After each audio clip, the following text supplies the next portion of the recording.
Oh my goodness, it's here! So ito yung best seller nila guys, Nasi Special. So there's the pork, may pachicharon, and may pa-skewers. Hello guys, kumusta kayong lahat? This is Dave, the Purito Traveler, and nandito tayo ngayon sa Bali, Indonesia. So, for today's video, gusto kong kumain ng baboy gulay. So, yan yung parang lechon nila. As in, baboy na may crispy na skin, na very lechon in the Philippines. So, yan ang isa sa mga nire ko talaga dito na kainan yung baboy gulay.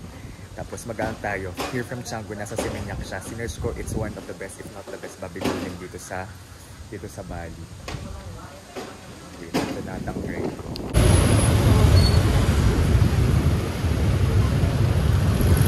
Alright guys, we've arrived according to the reviews on the internet, the best baboy guling in Bali.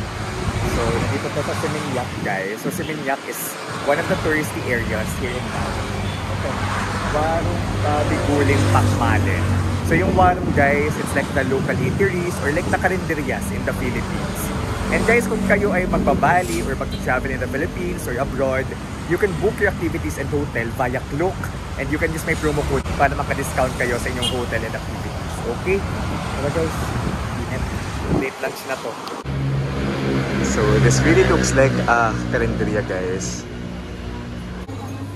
So we order here first guys. May menu doon. So what's your best seller? This one your best seller. Alright, this is pig skin, right? Okay, this one. Spicy? Spicy, yes. What you want to try?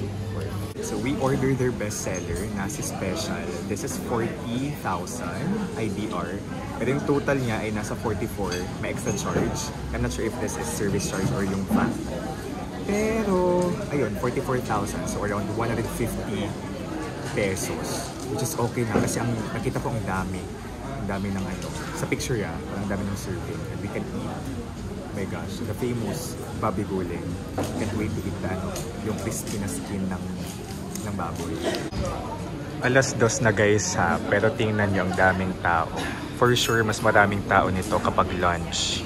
Tipid-tip pala guys, kumain kayo sa mga warung kasi di hamak na mas mura kaysa sa mga restaurants around. So alam niyo yun, yung mga karinderya, local eateries, and it's where you can experience talaga yung local culture. I think yung mga warung talaga, it's family run. So it's homemade, tapos yung mga recipe na pass on na from generation to generation. So this is a tipid-tip kumain kayo sa mga warung. So, may pasoup. Yan, dumami yung tao.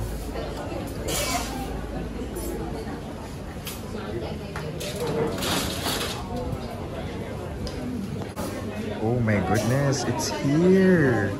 So ito yung best seller nila guys, Nasi Special.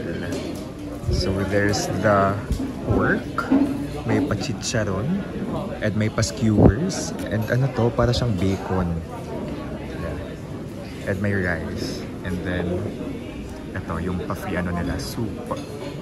Oh wow! Let's taste the soup first.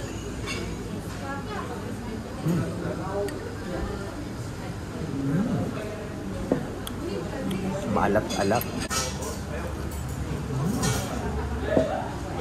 Sarap. And of course, this one, the skin. Malasa yung pork. Pati yung balat. Pero mas crispy pa rin yung balat na natitikman ko sa mga lechon sa Pilipinas. Anghang. Masarap. Sarap nitong parang bacon. Malutong. Crispy. Gusto ko to.